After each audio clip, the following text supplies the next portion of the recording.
Good morning, welcome back to my channel. എൻ്റെ പേര് Reshma and shine.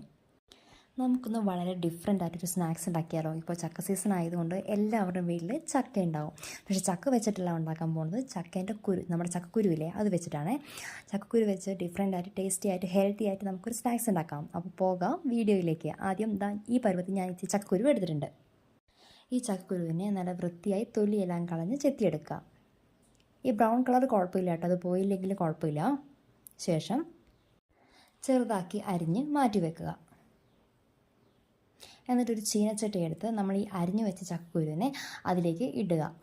എണ്ണയോ മറ്റു വെള്ളങ്ങളോ ഒന്നും പാടില്ല കേട്ടോ. നമുക്കിതിൻ്റെ വെള്ളമയോ എല്ലാം മാറ്റിയെടുത്തിട്ട് മിക്സിയിൽ പൊടിച്ചെടുക്കാനുള്ളതാണ്. അപ്പോൾ അതുകൊണ്ട് നന്നായിട്ട് വാട്ടിയെടുക്കാം. ഏകദേശം ഒരു ബ്രൗൺ കളർ ആവുന്നേരം വരെ ആക്കിയെടുക്കണം കേട്ടോ. ഇതാ നമുക്ക് അപ്പോൾ ഇങ്ങനെ കിട്ടും. നമുക്ക് നോക്കിക്കാൻ അത്യാവശ്യം തിരിയും. ഇതിൻ്റെ വെള്ളമയം എല്ലാം പോയി നല്ല മിക്സിയിൽ പൊടിഞ്ഞ് കിട്ടുന്ന ഒരു പരുവത്തിനായിട്ട് കിട്ടും കേട്ടോ. ഇനി അടുത്തായിട്ട് വേണ്ടത് തേങ്ങയാണ്. ഞാൻ ഇത്രയും ചക്കക്കുരുവിന് ഒരു മുറി തേങ്ങയും കുറച്ച് ഏലക്കയും കുറച്ച് ജീരകമാണ് എടുത്തിട്ടുള്ളത്. ഇതിനെ നമുക്ക് ഒരു ചീനച്ചട്ടി എടുത്തിട്ട് നന്നായിട്ട് വാട്ടിയെടുക്കാം. ഒരു കറുപ്പ് നിറത്തിലോട്ടൊന്നും പോകേണ്ടതില്ല, ജസ്റ്റ് ഒരു യെല്ലോ കളർ, ലൈറ്റ് ഒരു യെല്ലോ കളർ ആയാൽ മതി. അങ്ങനെ ഇത് നമുക്ക് തയ്യാറാക്കിയെടുക്കാം. ശേഷം നമ്മൾ ആദ്യം എടുത്ത് വെച്ച ചക്കക്കുരുവില്ലേ, അതിനൊരു മിക്സിയുടെ ജാറിലേക്കിട്ട് നന്നായിട്ട് പൊടിച്ചെടുക്കുക. ഈ ഒരു പരുവത്തിൽ നമുക്കപ്പോൾ കിട്ടും.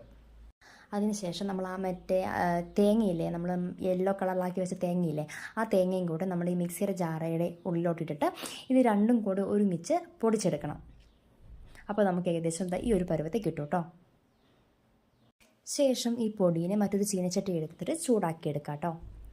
ഞാനൊരു കാര്യം പറയാൻ വിട്ടുപോയി, നമുക്ക് ശർക്കര പാനീയം കൂടി വേണമായിരുന്നു. ഒരു 2 വെള്ളത്തിൻ്റെ പാനീയം മതി കേട്ടോ. എന്നിട്ട് അതും കൂടെ ഇതിനകത്തേക്ക് ഒഴിച്ചു കൊടുക്കുക. എന്നിട്ട് നമ്മൾ ഈ അരിയുണ്ടയൊക്കെ ഉണ്ടാക്കൂലേ, ആ ഒരു പരുവത്തിൽ ഒഴിച്ച്, ഒത്തിരി വെള്ളം കൂടി പോകാനും പാടില്ല, എന്നാൽ കുറഞ്ഞു പോകാനും പാടില്ല. നമുക്ക് നല്ല ഉരുട്ടി കിട്ടുന്ന പാകത്തിന് ഈ ഒരു പരുവത്തിൽ വേണം എടുക്കാനായിട്ട്. എന്നിട്ട് ചെറിയ ചൂടോടുകൂടി തന്നെ ചെറിയ ഉരുളകളാക്കി എടുക്കാം. കയ്യിലേശം നെയ്യ് പുരട്ടുവാണെങ്കിൽ ടേസ്റ്റ് കൂടും കേട്ടോ.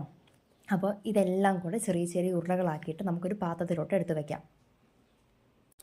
ചൂട് ആറിപ്പോകാതെ അതിന് മുന്നായിട്ട് തന്നെ ഇത് മുഴുവൻ പിടിച്ചാക്കണം. കാരണം അല്ലെങ്കിൽ നമുക്ക് ആ കറക്റ്റ് ഷേപ്പ് കിട്ടില്ല കേട്ടോ. ഭയങ്കര സോഫ്റ്റാണ്. അരിയുണ്ട പോലത്തെ അങ്ങനെ ഹാർഡല്ല. അപ്പോൾ നമുക്ക് കുഞ്ഞു മക്കൾക്കും എല്ലാവർക്കും കഴിക്കാൻ പറ്റുന്നതാണ്. മാത്രമല്ല നമ്മുടെ വെള്ളത്തിൻ്റെ പാനീയവും നെയ്യെല്ലാം ചേർക്കുന്നതുകൊണ്ട് ഭയങ്കര ഡിഫറെൻ്റ് ആയിട്ടൊരു ടേസ്റ്റും കൂടിയാണ് കേട്ടോ. അപ്പോൾ എന്തായാലും വീട്ടിൽ എല്ലാവരും ട്രൈ ചെയ്ത് നോക്കാം, നിങ്ങൾക്ക് തീർച്ചയായിട്ടും ഇഷ്ടപ്പെടും. അപ്പോൾ മറ്റൊരു വെറൈറ്റി വീഡിയോ ആയിട്ട് ഞാൻ വീണ്ടും വരുന്നതാണ്. അതുവരെയും ബൈ.